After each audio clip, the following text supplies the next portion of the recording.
What is up, guys? Happy Tuesday. Welcome back to another episode of AKP Sports Talk. That's Ari. I'm Korea. Look, obviously, we talked about it yesterday. We're in that one stretch in the summer where it's pretty dead. Obviously, no kind of major sports, obviously, except for WNBA, some golf tournaments and whatnot, a few MLS games here and there. So, obviously, we're gonna take some time today to kind of more dive into the future. Obviously, we kind of talked about it yesterday. We have some college football and potential NFL futures we like to give out now. Obviously, earlier when the value is there. Obviously, as we get closer to the seasons for both respectively, obviously the juice and the value is going to change. So we like to give out just a few now. Ari has a few more than I do, but that doesn't mean I'm going to have some down the road. Obviously, as we get closer to the beginning of both college football, the new look college football, I should say, and then obviously the NFL season. But obviously, just a quick recap of yesterday. Let's just say that was one of the derbies of all time. From the anthem to all the bats. We can say what bats. Well, yesterday, if you took any of our props, that was a reverse sweep. It was just absolutely horrible. We saw.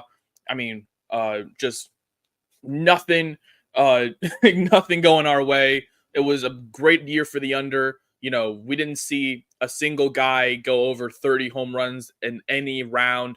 I think the most we had was 20. What was it? I think it was the 21 in the first round from both Bobby Witt and Alec Boehm, who people had no thought. People did not even think Alec Boehm was going to be. Jose Ramirez and Alec Boehm. Yeah, that's right. Yeah, Jose Ramirez and Alec Boehm. No one had any of those guys really doing it that much. Everyone had guys, Adolis Garcia and Pete Alonso, at least doing more, and they put up duds in the first round. You could tell by after the first round, the crowd was completely out of the home run derby. This was one of the worst ones I think we've seen in a while compared to last year, obviously, where we got what I even mentioned it yesterday. We had a Luis Robert and Adley Rutschman first round, where Adley Rutschman not only hit from the right side, but also from the left side, and he lost by 28-27. So that just shows you how maybe the hitters this year weren't the right guys. My props as well. I had Adolis Garcia. He was out in the first round. Obviously, only had I think 18. He got knocked out. Jose Ramirez, he got knocked out in the next round, losing to Bobby Witt. Just you didn't even see any guys hit. I think they were struggling to hit more than 10 sometimes. It was just maybe it was an adjustment to this new rule or whatnot, but it just looked like these guys were definitely struggling more on the pitchers as well. These pitchers were looking like some of the top aces we've seen, like guys like Max Scherzer and Jacob deGrom out there. It was like that. It was like I don't know I don't know where these pitchers were, but I even saw Adolis Garcia had Julio Rodriguez's pitcher, and he still couldn't hit homers. I know we talked about it yesterday, but if Adolis Garcia was just a little bit more patient in his bonus round, maybe he could have got some more homers as well. But he swung at every pitch, and instead of not having that time clock, and you have to worry about pitches now. So maybe I'm guessing I think it was just an adjustment to this new derby kind of system here. In terms of how you're on pitches instead of a time clock. So maybe it was that, but just a bad year for the derby. So we're gonna stay away from the All-Star game today. Obviously today, the All-Star game, I don't really like anything either. I do have some leans. I like the under. I kind of like this full game under. I just think it's going to be kind of a low scoring game. These kind of the All-Star games are weird, especially for baseball, because you're going to have so many different matchups throughout this game. You can't predict who's going to be pitching in the ninth inning and who's going to be batting by that time. You're going to have probably some relevant, you're going to have some of the backup, reserve guys playing, but you don't know who's going to be playing by that time. So I like to stay away from anything like full game or just anything in terms of like total or a side, because baseball is already hard to bet. But if you don't know who's going to be matching up in the ninth or whatever, you might as well just stay away from this game. So, but I know everyone's going to be hammering the Nerfy. I think the juice has gone significantly through the roof. I've seen the juice, I think, as high as like minus 150. I know some popular Twitter cappers are going to be on the Nerfy today, so I'm just going to stay away from it. Obviously, it's Corbin Burns and Paul Skeens.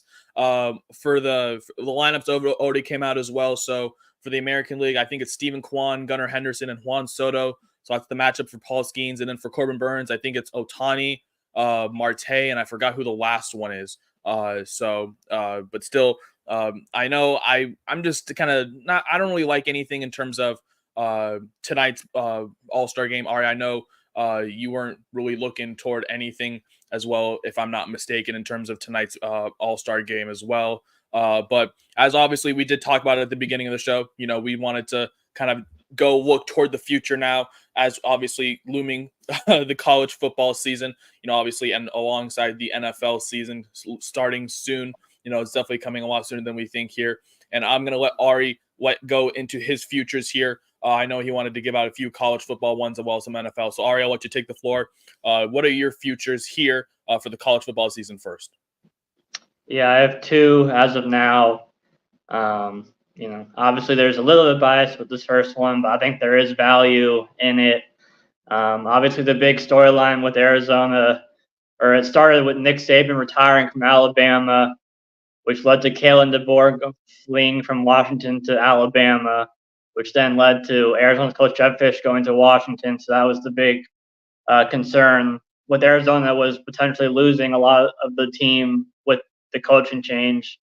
And, also they lost a few guys. Obviously you're going to lose some guys, but it was mostly the incoming freshman that they lost was mostly who they lost. Overall, they were able to keep, the majority of the core from last year's team that wound up winning 10 games after they beat Oklahoma in the bowl game, in the Alamo Bowl, I believe it was. So you have, you're returning arguably probably the best quarterback wide receiver duo in the conference in Fafita and McMillan. You're returning basically the entire offensive line except for Jordan Morgan, who was the first round pick last year. You're returning probably one of the more experienced secondaries in the whole conference, or at least top 2 to 3. And they were a big part of the comeback win in the bowl game last year. In that bowl game win. And I also think it's kind of interesting how I don't know if there's like a reason for this, but they are tied for 5th at plus 1,000 to win the Big 12 with, I think, UCF and Iowa State. But then just to make the title game, they were 4th by themselves, only behind Utah, Kansas State, and Oklahoma State. So just to make it, they're bigger favorites than the teams they're tied with to actually win it, which I thought was a little bit interesting. Because obviously, if you're taking a future to win the Big 12, you need them to make it first, obviously, to have a chance. And so they're 4th alone ahead. They're even, I think it was Kansas, they're ahead of Kansas to make it, but they're behind them to win it, which I don't know if there's like a reason for that or whatever, but I just thought that was interesting to note. So yeah, I think that there's value in this at plus 1,000 with the team that they have, basically like 80% of the teams returning from last year's team that was obviously had a lot of success. So that's my first feature. And then the second one is just a win total. Rutgers over 6 wins. They won, I think, 7 games last year. They made their first bowl game, and I believe it was like 9 or 10 years. And they have a lot of that same group returning. They're returning the running back who led the entire Big Ten in rushing last year. Kyle, I think Monangai, I believe is how you pronounce his last name. They were number 16 in total defense in the country last year in total defense, number 33 in scoring, and they're returning most of that same group except for 2 guys. They lost, I think it was Melton who got drafted, and then their leading tackler they lost as well, Deion Jennings. But overall, they're returning the majority of their production and defense.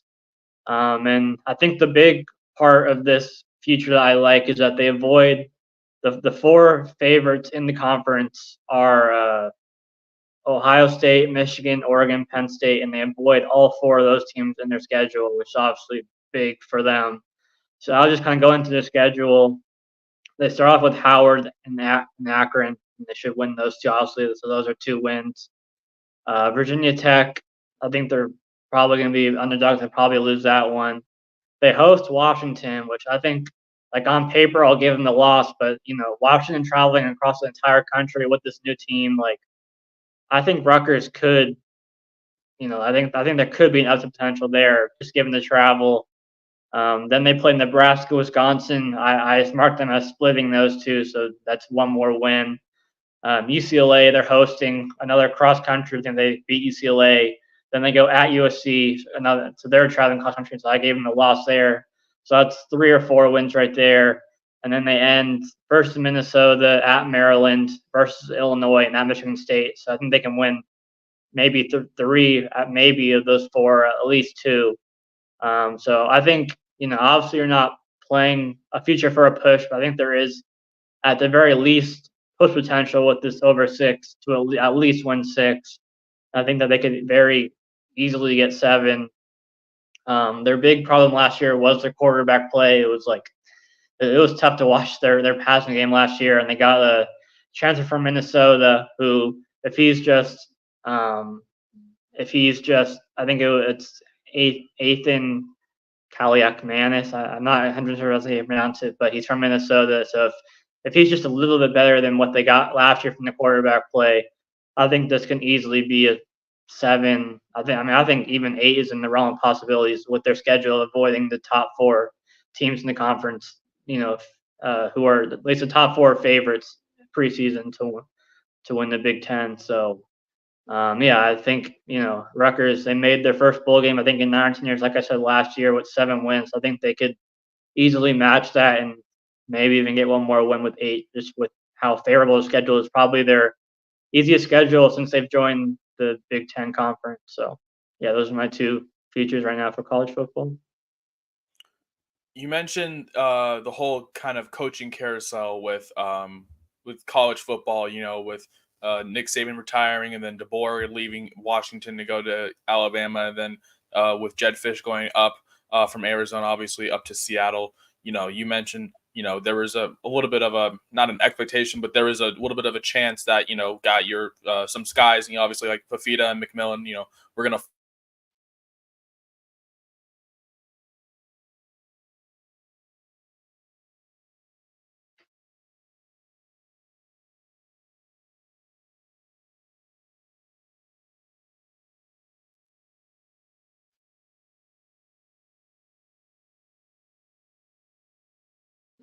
I'm not sure if it's just on my end. Looks like we may have lost Korea. Oh yeah, Korea dropped out. He'll be back. But I guess I'll just keep going with my Rutgers. I mean, like I said, starting off I think with 2 wins with Rutgers, with Howard and Akron. So that's 2 wins right there. I guess I'll just kick Korea for now. Okay, okay, Korea will be back. But that's 2-0.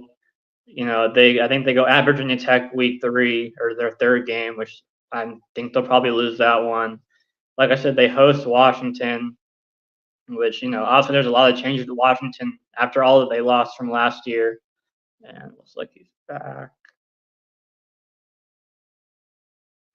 Also, there's a lot of changes with Washington from last year, and that's, this is the first time we're seeing teams truly travel cross country.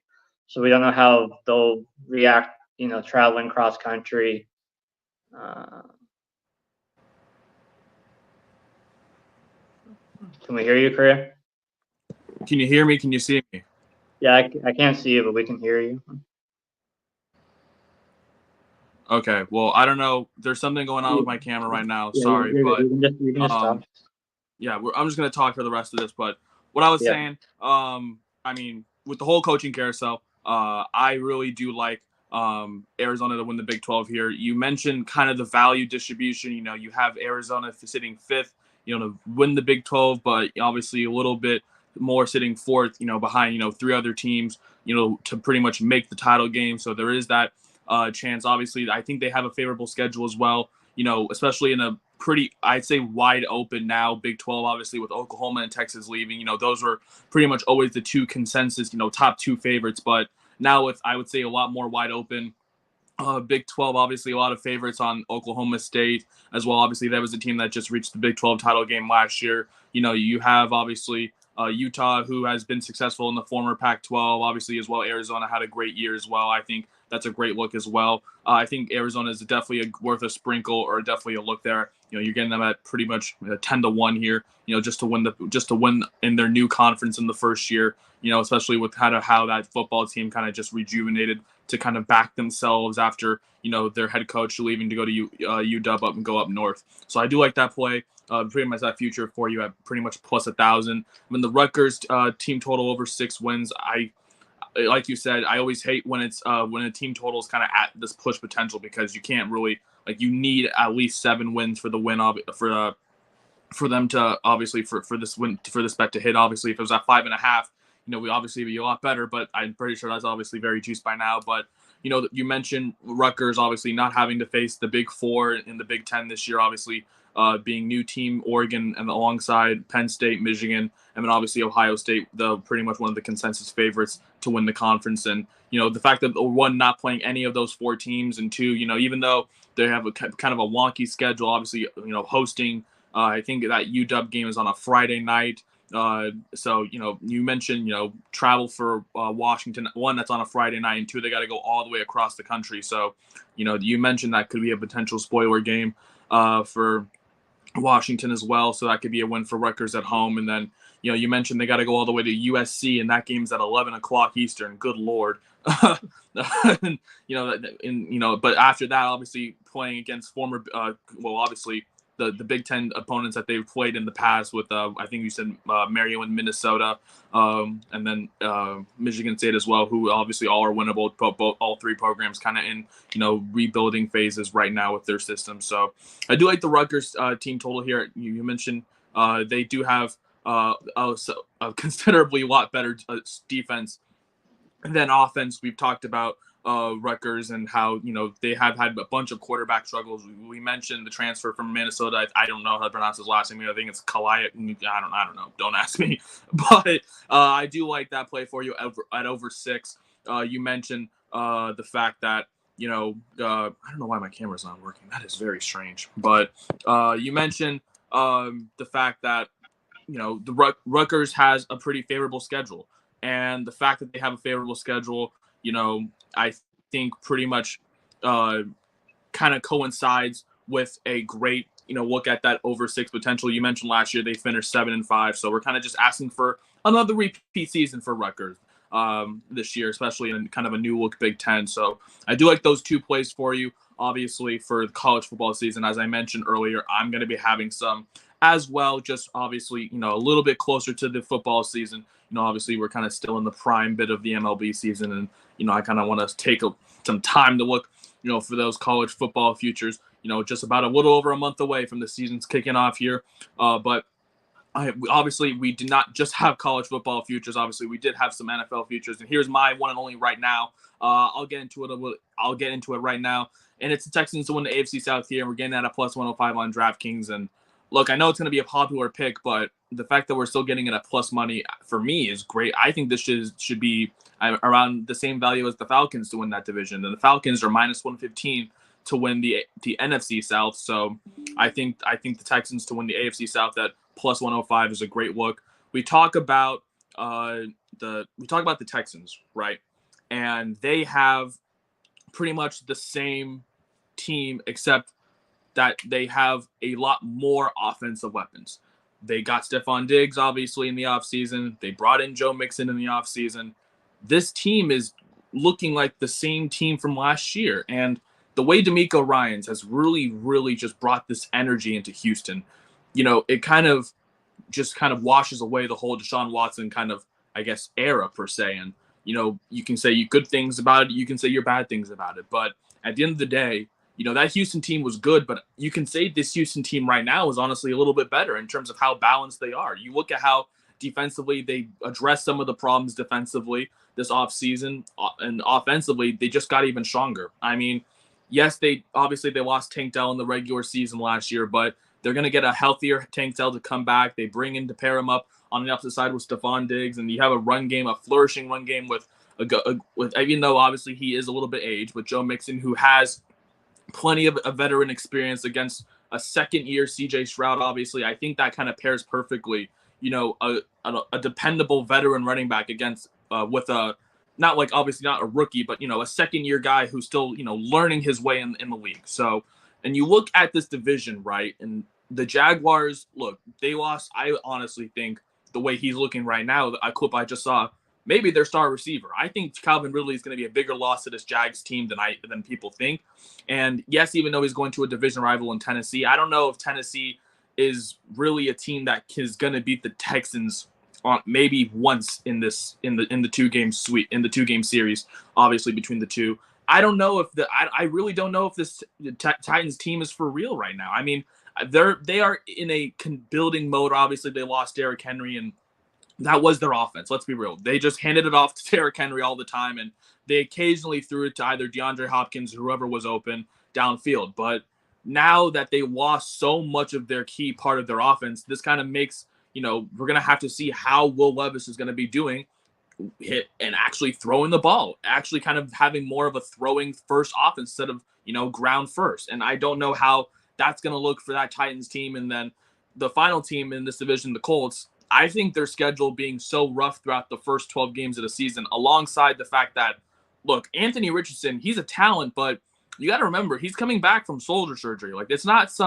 like some like minor injury or some minor offseason surgery where he's going to be okay. Like he's coming back from a shoulder surgery where it took him out for the rest of the season, and we don't know how he's going to look under center. And not to mention the Texans' first game obviously is against the Colts, who obviously have plenty of history together.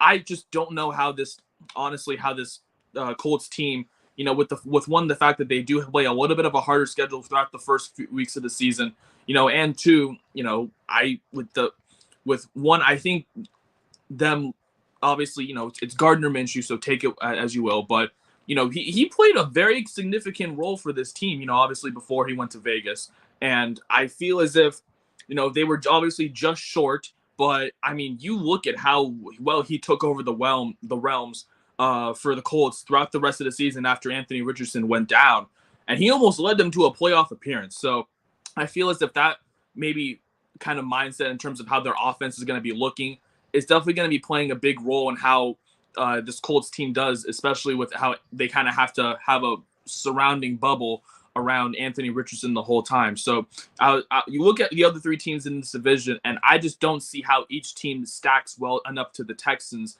And you're getting the Texans still at plus money. So I like to give out the Texans right here at plus 105. I think they're definitely I think they win this division. I wouldn't say convincingly, obviously, because obviously last year, it came down to the wire, but in the Jacksonville Jaguars obviously choked it at the end. But I think it's going to be a top two race between the Jags and Texans. But I think, the Texans just being obviously a lot more stouted offensively. And obviously, I think they've addressed some of their key holes on defense. I think this team has a great chance to repeat and win the AFC South here. So I'm taking the Houston Texans to win the AFC South at plus 105. I was also going to look at the Falcons, but I don't like the value already at minus 115 right now on some books. And it's just they're already so much a heavy favorite, and you never know what the Saints could do. Obviously they could go on a run, but obviously I can't really trust wholeheartedly that this Falcons team is going to win the NFC South. I like the Texans more at the plus money here, so that's my one and only future for right now. Before I really delve into the college football / NFL futures, this is the one that really stuck out to me. Just the fact that it was plus money still. I saw this kind of creep down to almost even value, and I was hoping that on some books that it wouldn't be super juiced, but the fact that we're still getting it at plus money is definitely a great look there. So that's my future for right now, just the Texans to win the AFC South at plus 105. Ari, what if you have anything for the NFL? Yeah, I have three right now, and you talked about the AFC South. I'm actually pretty bullish on the Colts this season. You talked about Minshew and what he did last year, and obviously, I think, right, it was the Texans Colts in that last week that was for that division, if I remember correctly. And I think the running back dropped the little dump off pass that from Minshew that basically lost them the game, or the end of the game for them basically. They still won, so they won 9 games last year with Minshew starting.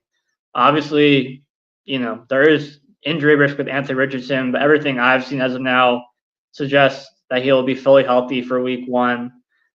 He got off to a really, really strong start through the first. I think he played 4 games, maybe 3 or 4 games. He got to a really strong start. I'm just really high on him as a player and his upside potential. Obviously, they paid Pittman. They drafted Adonai Mitchell.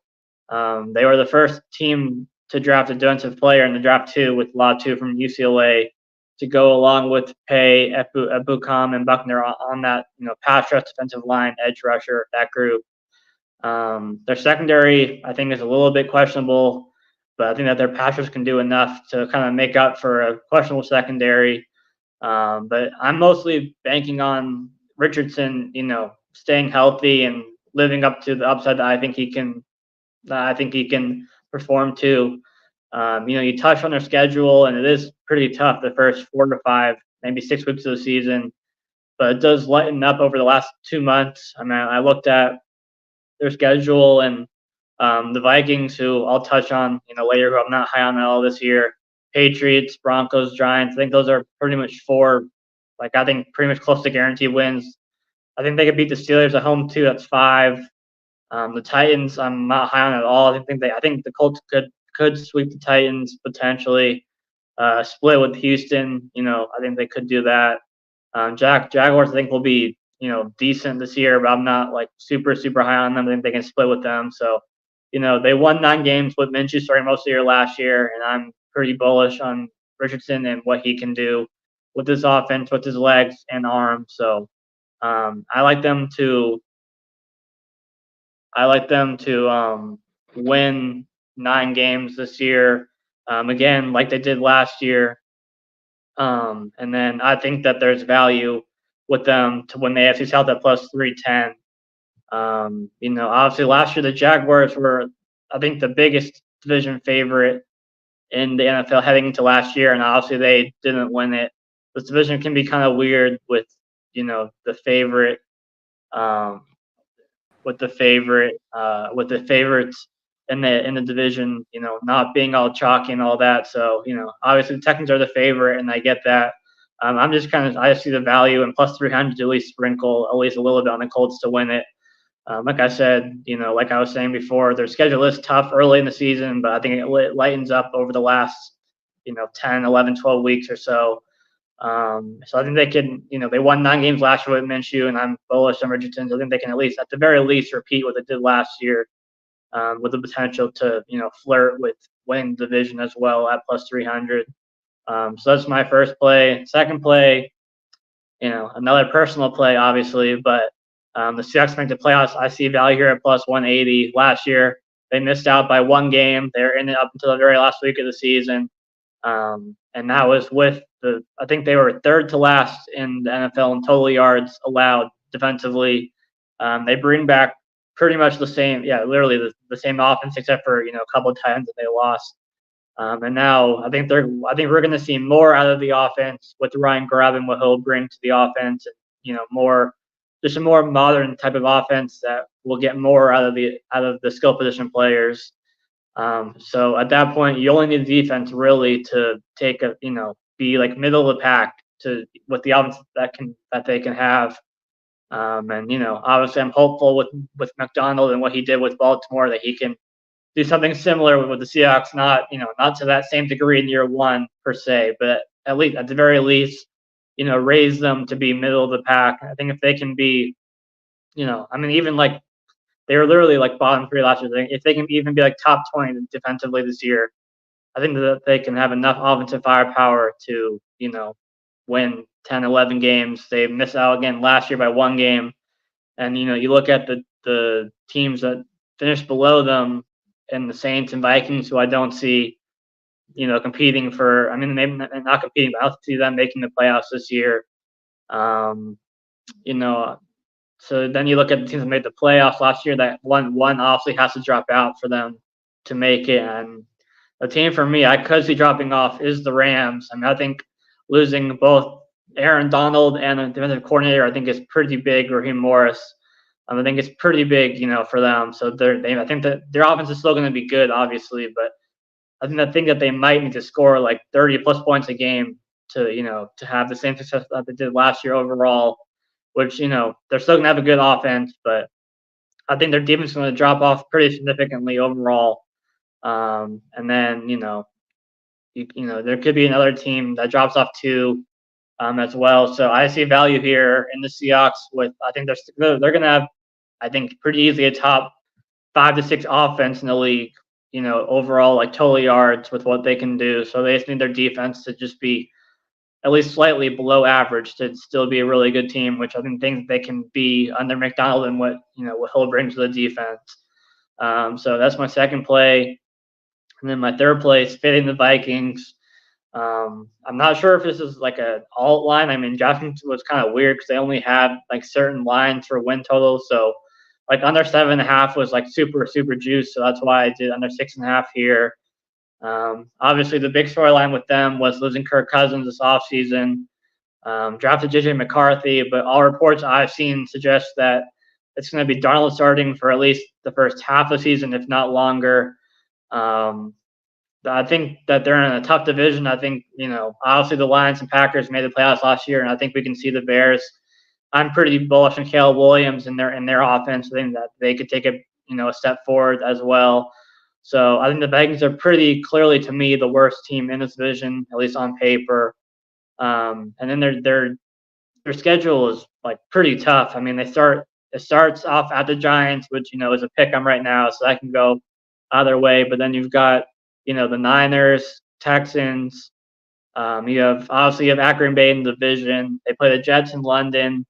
They play the Rams, who I talked about, maybe dropping off. I still think the Rams are better than the Vikings. They play the Colts, who I liked. I think the Colts win that game. Jaguars, Falcons, Bears, Seahawks, and that's not even including their division games, which I think all 3 teams are better in their division. So, I think they have talent on offense still with Justin Jefferson, Addison. They brought in Aaron Jones. Offensive line is still solid. Defense is kind of middle of the pack. So, I think this is mostly a fate of them for their quarterback play, division, and tough schedule for me, where I don't see, maybe they squeak over 7 wins is possible, but I think there's, again, value in here at plus money for under 6.5 with a tough schedule, tough division, and questionable quarterback play to where, I like this under. So those are my 3 plays right now, futures, 3 future NFLs, 3 NFL futures, sorry. Colts over 8.5 wins, sprinkle for them to win the division at plus 310. Seahawks to make the playoffs at plus 180. And then Vikings under 6.5 wins. Again, tough division, tough schedule, questionable quarterback play. So, yeah, those are what I like right now. I do see the vision on the Colts. Obviously, you mentioned just, mostly backing, Anthony Richardson. That's kind of the reason why I'm against, the Colts to win a division. Kind of reason you're on them. Basically just kind of depending on, the health of Anthony Richardson. Obviously, we've seen flashes of him being an absolute star. Obviously, you mentioned the pass rush for the Colts still being obviously, a threat, as well, obviously with guys like DeForest Buckner and whatnot. So I do like the Colts as well. I do see the vision for you as well. Obviously I'm never going to fade you with the Seahawks. You mentioned, last year, just an inverse of what happened the year before, with, the Seahawks getting in and obviously the Packers being that last team out. This year was the exact, the previous season was the exact inverse. The Seahawks were the last team out and the Packers snuck in at the 7, obviously.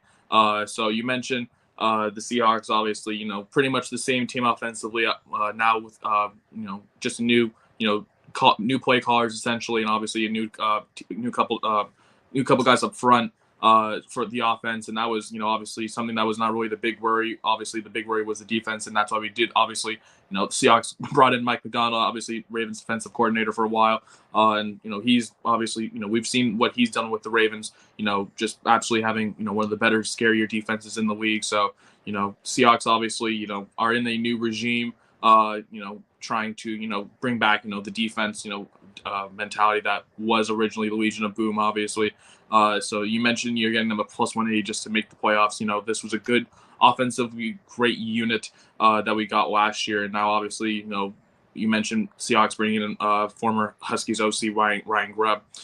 He obviously we saw what he did with UW, developing Michael Penix Jr. and how that offense just was very, as you mentioned, pretty modern. Modern West Coast offense. Very a lot of movement up front at the line. A lot of misdirection. So we can potentially may see a lot of rollout from Geno Smith, and that's where he has been throwing a lot of dimes, especially downfield to Tyler Lockett. Wink, wink. So I do like the Seahawks to make the playoffs there at plus 180, and then you mentioned the Vikings, and just how ever since Kirk Cousins obviously opted out, decided to leave. There has been just questions on who's going to be the star to replace him. Obviously, and you mentioned it was probably going to be McCarthy, but he's shown some struggles. So Darnold has kind of been the default guy to step up, and you're just kind of fading them in this division that's already tough enough with the Lions, who have pretty much emerged as a favorite now. Obviously, not just to win the division, but maybe a Super Bowl favorite.